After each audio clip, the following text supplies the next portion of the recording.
So this is one of the videotapes I recorded and never rewound and watched, and boy oh boy did I miss out on a great Bob Dylan story. Actor James Coburn on the March 3rd, 1993 episode of Later with Bob Costas tells incredible stories. What a cool dude. Talks about Sam Peckinpah and the making of Pat Garrett and Billy the Kid, and Dylan bringing the story director to tears. Incredible. Thanks for staying up later. James Coburn is with us tonight. You know his work from such films as The Magnificent Seven, The Great Escape, The Americanization of Emily, Charade, and of course the Our Man Flint films. And we'll get to all that in just a bit. But right at the top, I was interested to learn that as a youngster, your acting hero was Mickey Rooney. Yeah. Now, who would think? James Coburn, Mickey Rooney. You don't know. I worked at a theater, the Tower Theater in Compton, California, when I was going to school. I was changing marquee and was cleaning out all of the ashtrays and all of the things. And I got to see, like 6 films a week. And Mickey Rooney, I guess it was probably my age and my desire, because he seemed to have such a good time. He was such a good actor. He brought that, the feeling of joyousness to everybody that saw him anyway. He and Judy Garland were really, they were sensational together, but he was just, I played the drums and he played the drums, like that was, kind of an identification, I guess. I don't know what it was, but, and even when I became an actor, I realized what a consummate actor, a personality he was. He was able to express himself through his personality, but great technique as well. I imagine you had been in other things before, but the thing that probably brought you to widespread attention first was The Magnificent Seven, right? Yeah.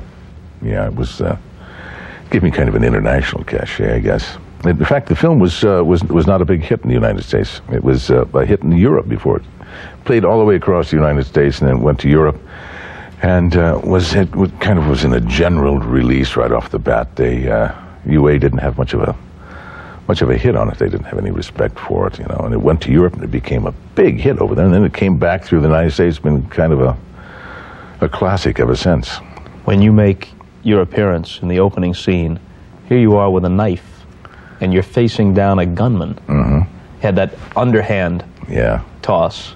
Almost an impossible toss. To get it to stick anywhere is hard. I get pretty good throwing it overhand or side hand, but the underhand was, was something that was pretty much fantasy. It was hard to do. I could do it eventually, but my God, it was across the Corral was almost an impossible thing, but it looked good. Get up. Let's do it for real. Get up! Get up, I said! So help me, I'll let you have it right where you are.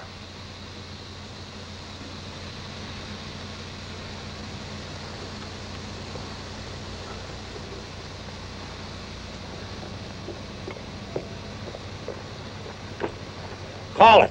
I don't want nothing to do with this. Call it. Now drop it, Wallace. Forget it. Get away from me.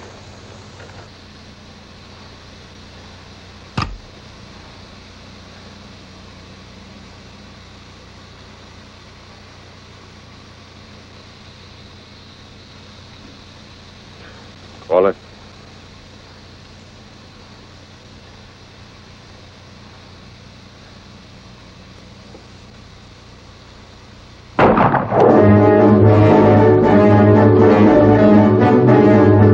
Reasons for the character. He was always being challenged. Everybody was challenging him. He was always alone. He was always being challenged by people, and he was always having to kill them to prove that he, that he was okay, I guess. I'm going to leave some people out here. You can fill in the blanks. Steve McQueen, Yul Brenner, Charles Bronson, yourself. What's the rest of the roster? Robert Vaughn, Brad Dexter. Oh yeah, Robert Vaughn. Charlie Bronson. Eli Wallach was in it, Horst Buchholz. What an interesting guy Wallach is. I did a couple of shows with him about a year or so ago. Just a treasure chest of stories. Boy, I'll say. What a good guy. In fact, on that film, Eli, the opening of the film where Eli rides in with all of his 40 bandits, he rides into this village. He's played a character called Caldera. And he writes in like the benevolent dictator, the benevolent, these are all his children. He's playing it beautifully. You know, there was no, I'm really a bad guy in it. Yeah. And we saw it, and I thought it was beautiful. But Yul said, well, he's not giving me anything to play off of. It's not, so we had to reshoot the entire opening again. The UA didn't want to do that, but John Sturgis, being very loyal to his stars, and he knew that, you know, Yul wanted that to happen, and he borrowed $1 million and reshot the opening of it. Yul never made a penny out of it. I mean, John never made a penny out of the film, and Yul made, I don't say, $750,000 against 10% of the gross or something like that. So John never made his money back. You had your run-ins with Brenner on the set, right? No, because he was always so distant that you didn't really have any. There was never any reaction. You know, Yul was Yul. He was the king, and he was, you know, of course, king of Siam, and he always had his gopher that was always had with his ghoul walls, bang, popping him in his cigarette holder, hanging up. It was always right there whenever he needed, you know. He never liked anyone within 10 feet of him as he was walking down there, and so everybody was alerted to this fact. I mean, it was all jive, you know. Yul really turned out to be quite a good guy, you know. This was just all jive for, to make him seem like he was something bigger than life, and he was. He played that thing really well. He told great stories, and half of them you never knew whether they were true or not, but they were such good stories, you liked them anyway. He and Steve had a lot of, you know, they had the kind of competitive face-off occasionally, but nothing really verbal. It wasn't. It was more in the work. Let me read you a quote that must have come from roughly that time. Let's see. Well, a little bit later, 1969. It says here, David Lean about Coburn's films to date. His real work is yet to come. Then he predicted that you would advance beyond what he called put-on roles, because at that time you were very famous for the Flint films as Derek Flint, the send-up of the James Bond stuff. He says you'd go beyond that and become an esteemed performer, and these were his examples, like Alec Guinness or Anthony Quinn. Really? Now, in light of that, do you feel you fulfilled your potential? Geez, it's really hard to say, Bob. I don't think so. I mean, I still think that I've got a few kicks left. But I did kind of graduate out of the satirical, comedic things into a couple of things with Peckinpah that I thought I achieved something beyond what I had before that, in the Pat Garrett and Billy the Kid, and also in The Cross of Iron, which was really an interesting film to make, and it was an interesting film to view, too, although not many people saw it. I'm among those who didn't see that, but I saw Pat Garrett and Billy the Kid, and I guess to anybody of my generation, the most interesting thing was Bob Dylan as an actor. Yeah, I know. Bob Dylan as an individual is a very interesting trip. Yeah, no, he was far out. It was really an interesting, Rudy Wurlitzer, who wrote it, who I wrote one of the best scripts I've ever read in my life, was just beautiful. A ballad. And so before we started shooting, we were trying to get some ideas for various things, and Rudy said, well, maybe I can get Bob to come down here and, I know he'd like to be present, but maybe you'll do the music. And Peckinpah says, who? Bob who? Bob Dylan? Oh, Bob Dylan. Well, I don't know. I said, I know my kids play his music a lot, don't they? Yeah. Well, I was kind of thinking Roger Miller to do. And, so what do you want? Blowing in the Wind or King of the Road? Take your pick. So he said, well, I'll listen to this kid. Yeah, let's bring him down. So Rudy went up to, I don't know, it was in someplace in New York, and he hadn't been out. It was when he was in that hibernation period after his motorcycle accident.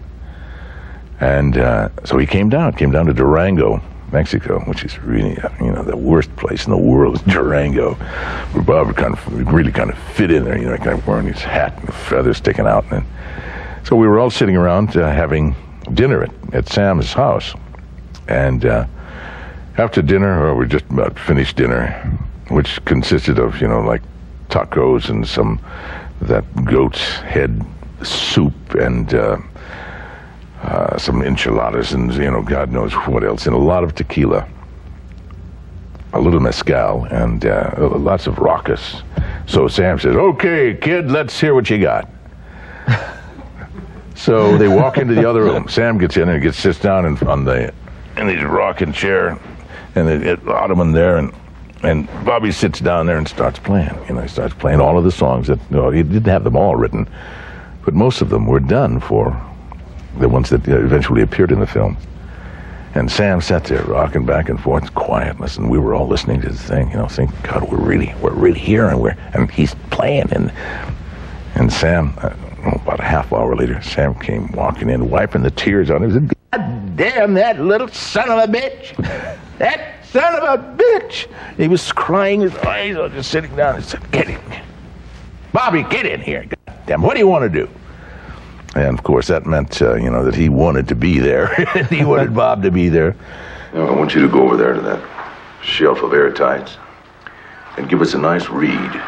Not enough for us all to hear.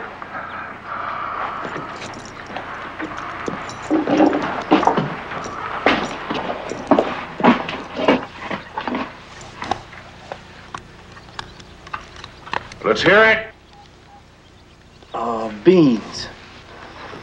Beans, spinach, Eastern, plums, beans, beef stew, lard, quality salmon.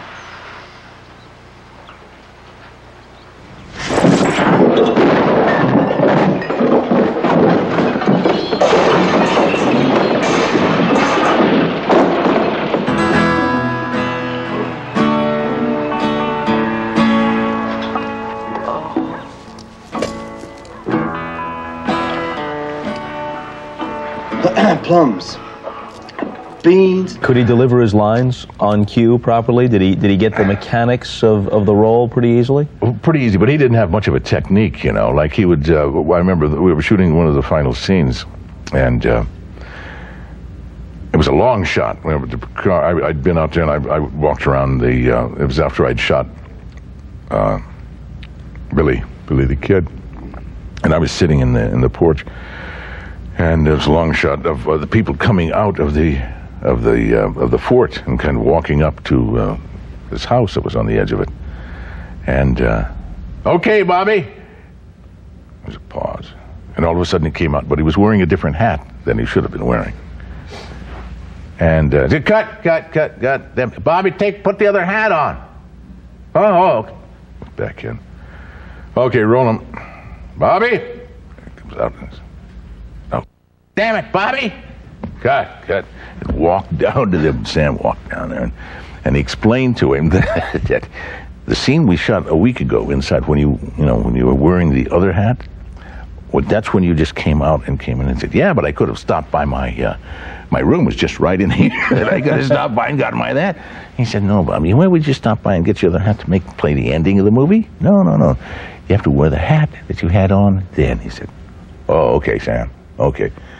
And then it was okay, but he liked to change his hat a lot. And there you have the bottom line on one of the poets of our times. Yeah. He liked to change his hat a lot. Who are you? That's a good question.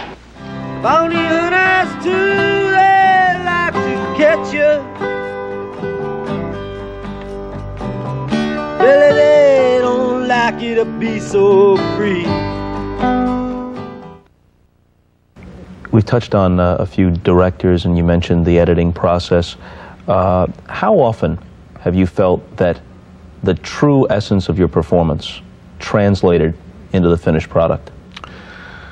Oh, geez, that's one of the things that, you have to really, you have to give that one up, because if you start worrying about that all the time.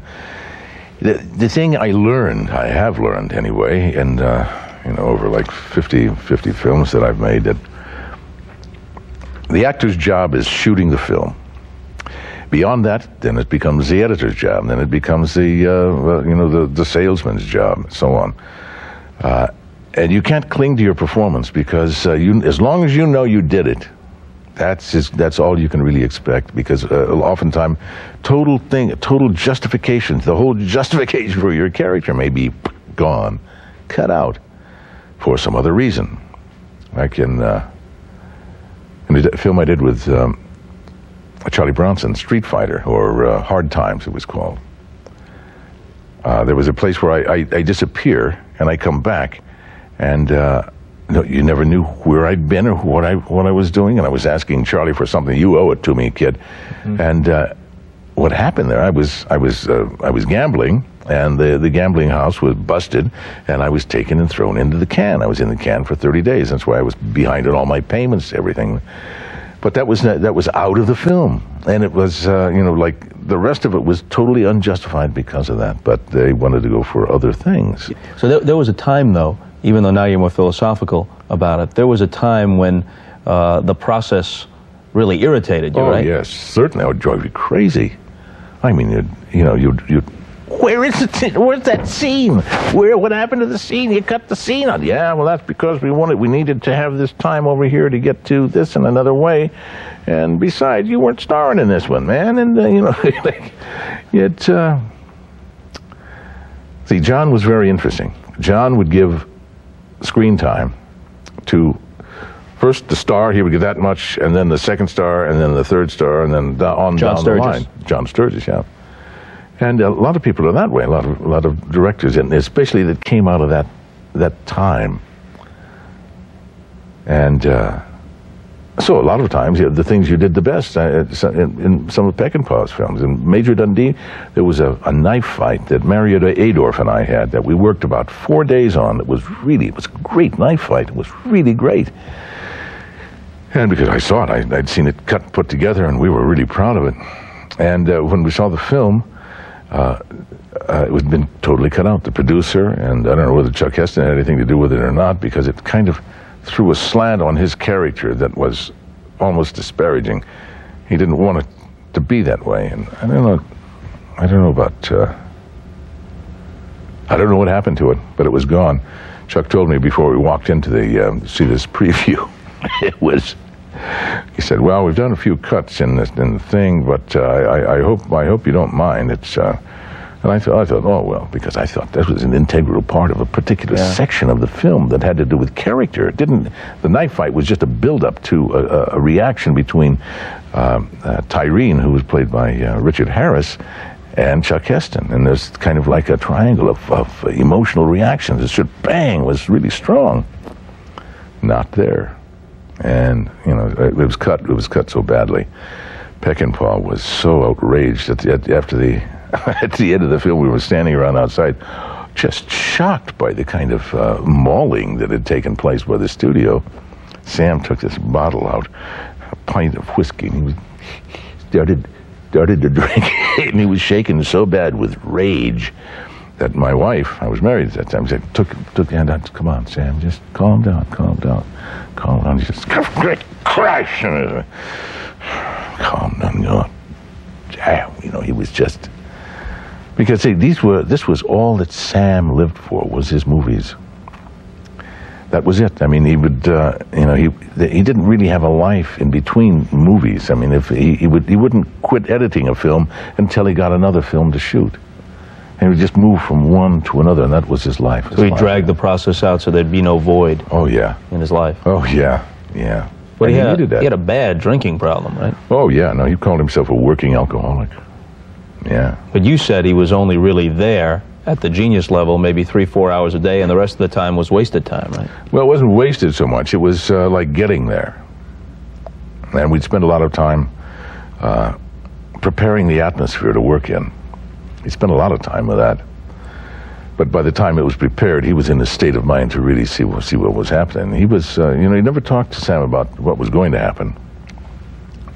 While he was shooting it, he would be having 3 cameras, maybe working, long shot, medium shot, and close up. And in the middle of the scene, you'd be coming, because you knew what was supposed to happen, and you would say, well, then Charlie listened to me. He said, "Say that line again." Camera's still rolling, "Yeah, well, listen, Charlie," he said, "say that damn line again." And you would think, oh, and would change the way that actually change your attitude about the thing, and you would have to change it, and then it would change everything down the line, how you justified the rest of the scene. He would either take it up or bring it down, and he would tell you how he wanted you to do it, basically by the way that he yelled at you. We've talked a bit about directors and your thoughts about how the process plays itself out.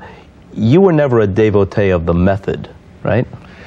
Well, in a way, yeah. There was the method per se kind of generated out of the actor's studio, but everyone has a method. I mean, every actor that I know goes through a period of studying Stanislavski, studying this person or that person, Chekhov, Stella Adler, Strasberg, all of them. And they all have something to say, and it all depends on how much you can use of what they have. I studied with Stella Adler, and she taught Brando. She was Brando's teacher. I think Brando was at the actor studio once, maybe twice, that's all. But he had, you know, because of Brando's great personality and his great talent, kind of exemplified the method thing. But that was him. That wasn't so much the method, but everyone emulated that because they thought by emulating him they were going to be great themselves. So he really generated a style that was called the method. But a lot of really strong actors and actresses came out of that period, and they, you know, most of them were at the actor's studio. Is the method then, and I realize it's hard to define, I've talked to lots of actors about this, and they all, even if they believe they are practitioners of it, they all define it at least somewhat differently. Yeah. But is the method perhaps overrated? It's not. You can't rate it, really, Bob. It's something that everybody has to go through, and it stays with them to the period of you know, depending on what you have to express. And a method, it's not a method. It's many methods. Every actor has a method, and it all comes from a generation probably based on of the concepts of Stanislavski. Okay, here's the plan. We never got to the Flint movies of the 60s, and we're enjoying hearing James Coburn spin some tales, so he'll be back here tomorrow night, and we hope you will too. Until then, see you later. Thank you for watching Cleveland Live Music. Don't worry, this cop that's approaching is not going to interrupt great uploads. He hopefully supports the channel as much as you folks who hit the subscribe button do. There's Patreon and GoFundMe information that I doubt he's going to do. You can. But subscribe. Keep watching. That's all that counts.